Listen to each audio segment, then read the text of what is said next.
భారత సైన్యాధిపతి ఉపేంద్ర ద్వివేది ఆపరేషన్ సింధూర్ కోసం త్రివిధ దళాలు సిద్ధంగా ఉన్నాయన్నారు.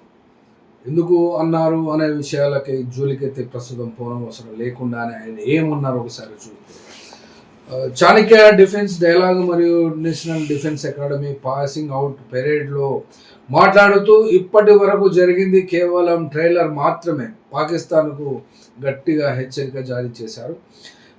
ఇండియా తరఫున ministry of external affairs Pakistan యొక్క ఫీల్డ్ మార్షల్ మరియు షహబాజ్ షరీఫ్ బీజింగ్లో పర్యటించారు. పర్యటన అనంతరం చైనా మరియు పాకిస్తాన్ ఇరు దేశాలు ఒక జాయింట్ స్టేట్మెంట్ విడుదల చేసింది.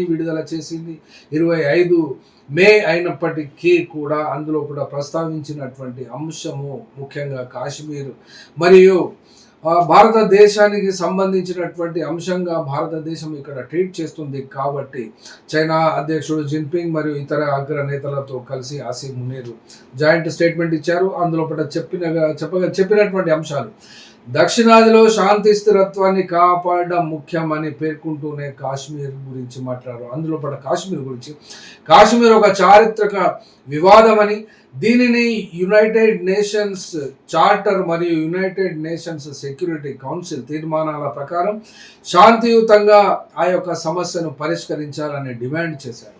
ఈ డిమాండ్కు సంబంధించి భారత ఎక్స్టర్నల్ అఫైర్స్ మినిస్ట్రీ కూడా స్పందించి జమ్మూ అండ్ కాశ్మీర్, లడఖ్ కేవలం భారతదేశానికి మాత్రమే చెందిన అవిభాజ్య అంతర్భాగాలు, దీనిపై మాట్లాడేందుకు ఏ ఇతర దేశానికి ఎలాంటి హక్కు లేదని కూడా స్పష్టం చేయడం జరిగింది.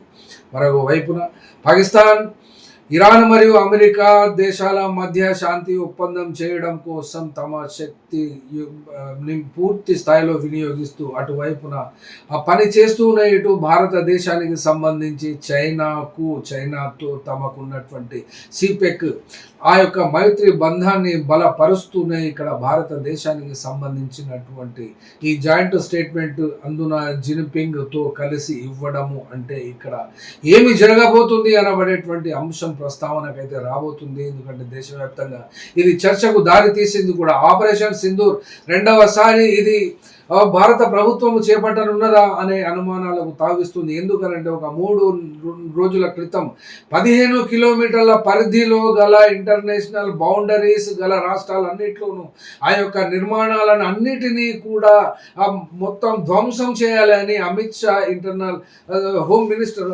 ఆదేశాలు జారీ చేసిన మీదట ఈ అనుమానం బలపడుచున్నది.